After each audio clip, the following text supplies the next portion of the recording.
राजा हो तो है कैसे मनाई, सैया हो तो है कैसे मनाई, राजा हो तो है कैसे मनाई। रतिया नींद लागे आवे ना यमाई, करवट फेरी के रतिया बिताई, सैया हो कैसे मनाई, दुल्हा हो कैसे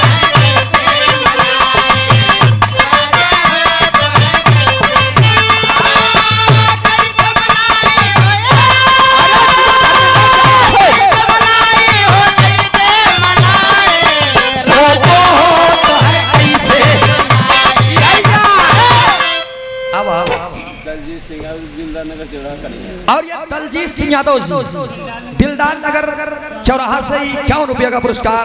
नमस्ते प्रणाम आशीर्वाद हम बच्चे कला में कामयाब है।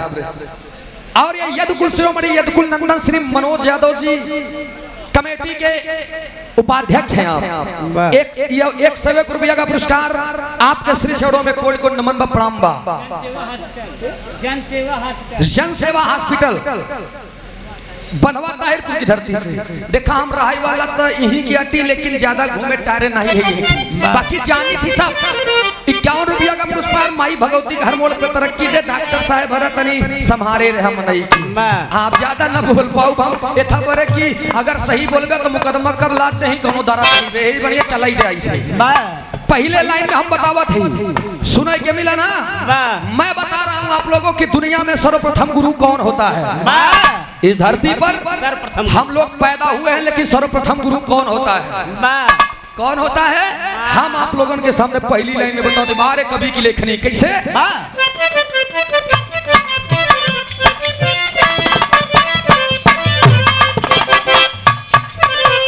पहला गुरु हुए बाबू माई, पहला गुरु हुए बाबू माई, पहला गुरु हुए बाबू माई। अंगुली पकड़ जिसने चलना सिखाई, हम जवन लिखी थी ओका साफ लिखी थी ऐसे गावत आप समझबे आप लोग। अंगुली पकड़ जिसने चलना सिखाई, पहला गुरु हुए बाबू माई, पहला गुरु हुए बाबू माई।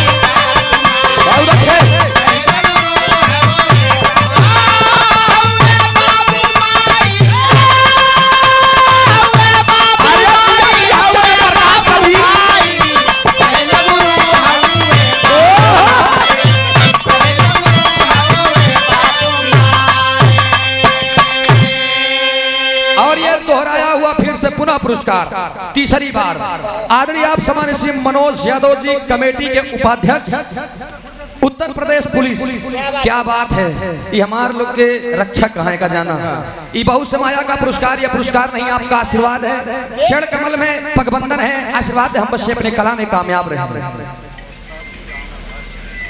और ये ओस्तापुर की धरती से ओस्तापुर नीबी खोभार आई कनिहार झूसी की इलाका कछार जे नहीं छुए सुबी रही है नहीं भैया जान लिया। हाँ आई 201 रुपया का पुरस्कार रामधार छैला नाम बैसन बा रामधार छैला, लेकिन सामने से मिलबे तो कोनो लैला से कम नहीं है। 201 रुपया का पुरस्कार। नमस्ते बा प्रणाम बा आशीर्वाद की चाबा 100 से सभी सकल पंच के नमन बा। पहले अंदर में हम बतावत है समय ज्यादा ना ले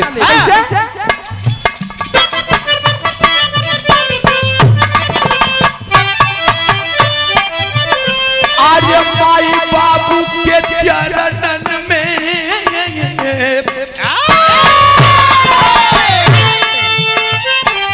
माई बाबू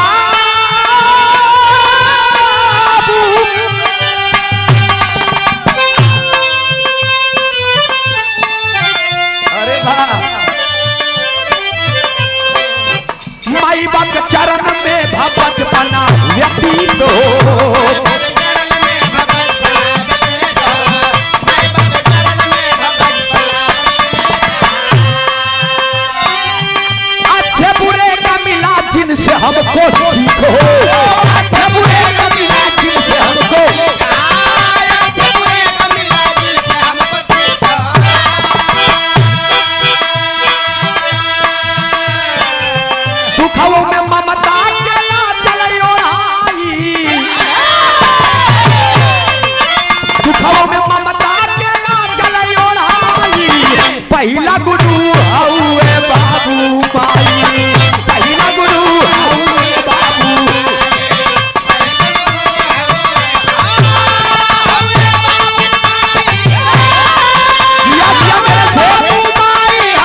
बिरहिया दोनों जने की चाही तर्क हो चाहिए। सोचा पहला गुरु बाबू और माई, माँ ही ज्ञान कराती है।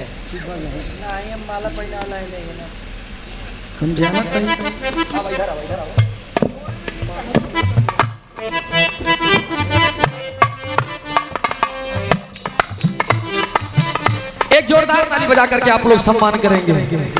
लगातार प्रोग्राम गावत रहे मामा खिया, हमरे मामा करवाए रहे बिरहा दंगल। अब आप सोचा कभो कभो खून के रिश्ता से बढ़ के धर्म का रिश्ता हो जाता है। कार्यक्रम अच्छा लगा, आयोजक आप थे, आपके पक्ष में 5 जज रहे, 3 जज आपके तरफ रहे, 2 जज बगल रहे।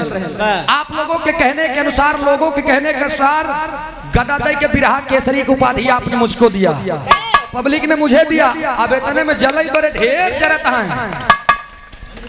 चलो बराबरी करो, पहले भाई अगले परेशानी। अरे आप समान्य से अंतरराष्ट्रीय पहलवान संघ बहादुर पहलवान हमारे मामा जी, आपके तरफ से ये पुनः 500 रुपए का पुरस्कार, ये पुरस्कार नहीं है, आपका आशीर्वाद है। आपके शेरों में पहलगी आशीर्वाद की चाबा, इसे प्यार दुलार अपने भैने के ऊपर बनाए रहा।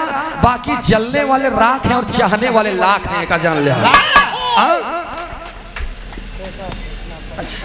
और ये रविंदर यादव जी कोषाध्यक्ष, कमेटी के कोषाध्यक्ष ना, क्या बात है। 101 रुपया पुरस्कार पूरे कमेटी के नाम से जोरदार ताली बजा करके आप लोग सम्मान करा।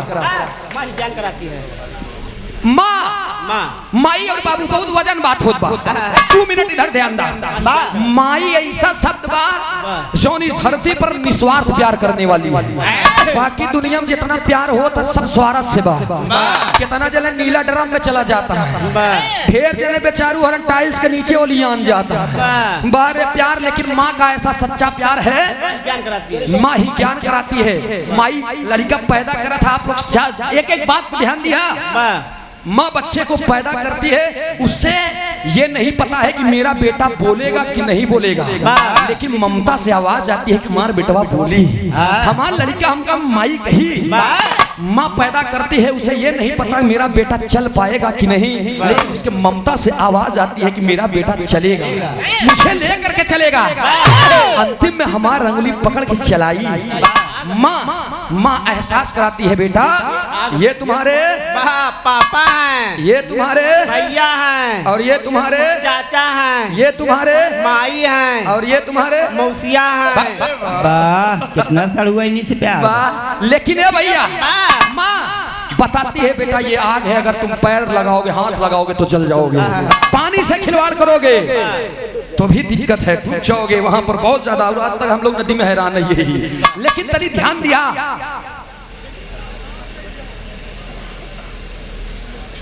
और ये अब इधर अब आप हमारे अखाड़े एक चिराग है, एक जोरदार ताली बजा करके आप लोग सम्मान करा। पहले बिरहा जगत के बहुत ही शानदार कलाकार बबलू हैदर उर्फ रितेश यादव जी, नमो से ऐसे लागत जैसे लौडा लागत हो, लेकिन हमरे जैसे पता नहीं। अब ये कर अधिकारी आप देखा, कलाकार मंच पे चाहे जवन हो, लेकिन सम्मान हमेशा बराबर होना चाहिए। इसलिए हमारे अखाड़े हैं आप, चाहे जवन अखाड़े हो, लेकिन हमसे सीनियर हैं आप तो सम्मान होई। मंच के ऊपर सूरज यदुवंशी नहीं समझौता करते का जान लिया, मंच के ऊपर हमारे बाप खड़ा हो तो हम समझौता करबे का जान लिया, ओहो में हो ही जवाबी। लेकिन अब तो हमारा दूसरे मंच पे आई सम्मान और आशीर्वाद दे, तो चलो वंदन बा, आशीर्वाद दे। हम बच्चे कला में कामयाब रहे, जहाँ रहे खुश रहे, आबाद रहे। और ये बिरहा के मीडिया प्रभारी अकेले ही सैकड़ों पे भारी, क्या बात है। कमलेश वर्मा हमारे धर्म के बाबूजी, कबो धर्म के रिश्ता, खून के रिश्ता से बढ़ के हो जाए। उदयपुर वाराणसी की धरती से आप चलकर आए हुए, हम चाह एक बार इलाहाबादों में आए कि अपने लड़किया के सामने खड़ा होकर परिचय करवाए थे लोग कि यही धर्म के बाबू अटन जो बनारस के गली गली मोहल्ले मोहल्ले खड़ंजे खड़ंजे पर बिरहा करवाते हैं। अब अब हमारी लाइन चलते ही रही।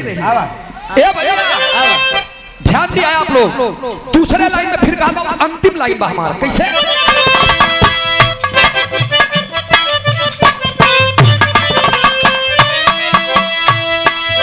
माई बाप के चरणन में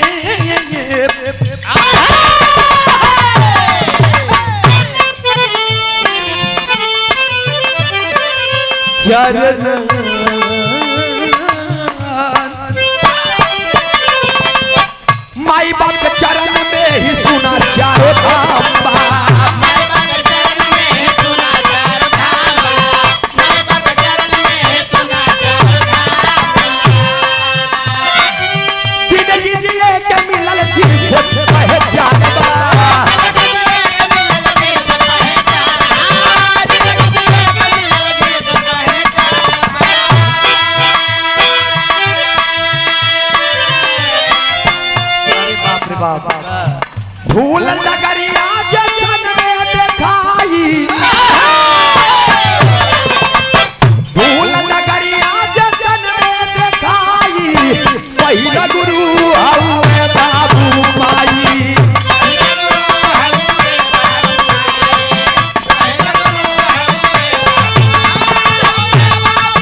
बिरहा जगत है वहां तक आपका नाम है। और आज सूरज यदुवंशी जो कुछ भी है ये आपके बलबूते हैं।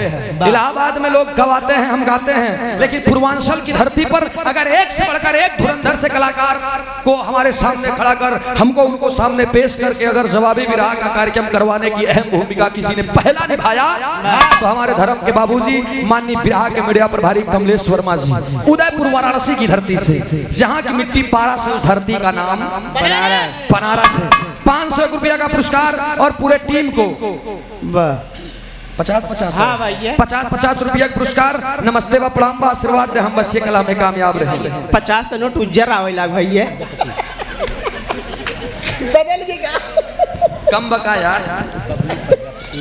और ये बिरहा के मीडिया प्रभारी हमारे कमलेश चचा जी के ई जाना की किडनी यहाँ ये दोनों डिब्बा यहाँ है। हाँ, एक के बिना एक नहीं चल पलतन। आप बड़े भैया हमारे सम्मानित श्री आप बबलू प्रजापति जी बनारस की धरती से ये 500 रुपया का पुरस्कार देकर हौसला अफजाई की है। आपके श्री चरणों में कोटि के नमन व प्रणाम। अच्छा और ये कलम के जादूगर इलाहाबाद जनपद में ही नहीं, जहाँ तक बिरहा जगत है वहां तक आपका नाम है। आदरणीय आप सम्मानित से हमारे कवि जी श्री सूरभान यादव जी फतुहा की धरती से, हम जब आप मंच तक आए एक बार हम सम्मान करी, लड़कियों के ऊपर हथवा धई दे के बाद में गीतियां चलते रही। ये 500 रुपया का पुरस्कार जोरदार तालियों से सम्मान करेंगे आप सब। ध्यान दिया, आप लोग देखे हो गई दुनिया में, दुनिया जी है भगवान भोलेनाथ के मंदिर में जाते आप लोग, हम जाई थे, लेकिन बारीकी पे ध्यान दिया।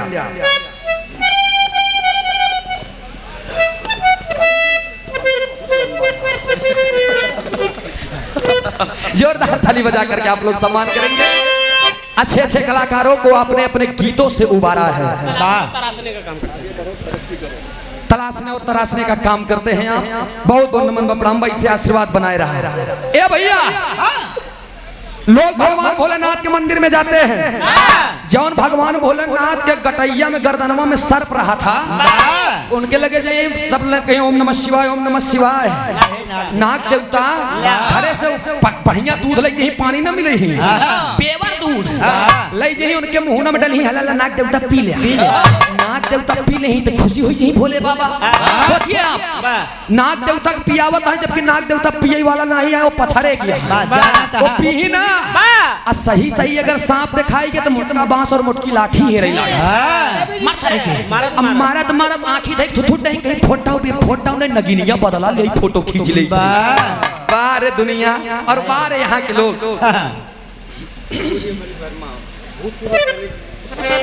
और ये सूर्यबली वर्मा भूतपूर्व सैनिक भटकार की धरती से, क्या बात है। 1 रुपया का पुरस्कार, सुंदर पंखुड़ियों से गुथा हुआ पुष्पों का हार, षडवंदन है आशीर्वाद, हम बस ये कला में कामयाब रहे, जहां रहे खुश रहे आबाद रहे। जिंदा से इतना नफरत और मुर्दा से इतना प्यार। लई जाबा 1.5 किलो 2 किलो 5 नरियल 10 नरियल फोड़बा, लेकिन घरे में माई बाबू फटही लुगरी पहन के हैरान खत्म हो जाइए। अंतिम में तब कहीं फोन करिए बे 250-300 कफन लई जाए, फलाने बाबू मरा, 150 के कभो धोती नहीं पहिराया, 5 रुपया सुरती नहीं खियाया, वो करे बात कहीं कि इतना लइया कि हमारे बाबू यार सुरती खाते रहे, इतना लइया मुड़वप गांच दे, मुड़वप लइया ही इतना 1 पैकेट गांच दे, 1 किलो सेब 1 किलो अनारव लइया ढई दे, कहीं कुछ पैसा दे दे यार।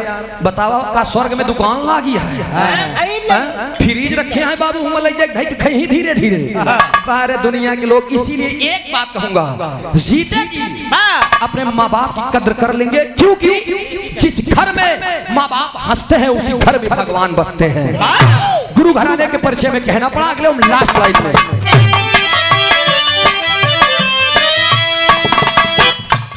स्वामी गीतानंद संत,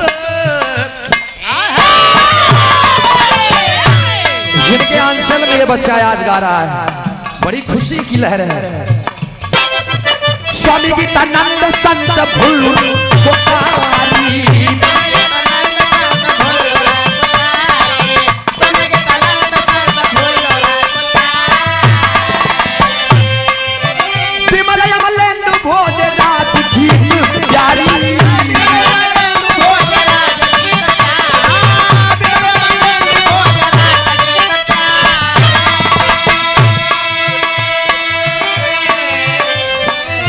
यदुवंशी सूरज सभा में सुनाई, अरे यदुवंशी सूरज सभा में सुनाई, पहला गुरु वे बाबू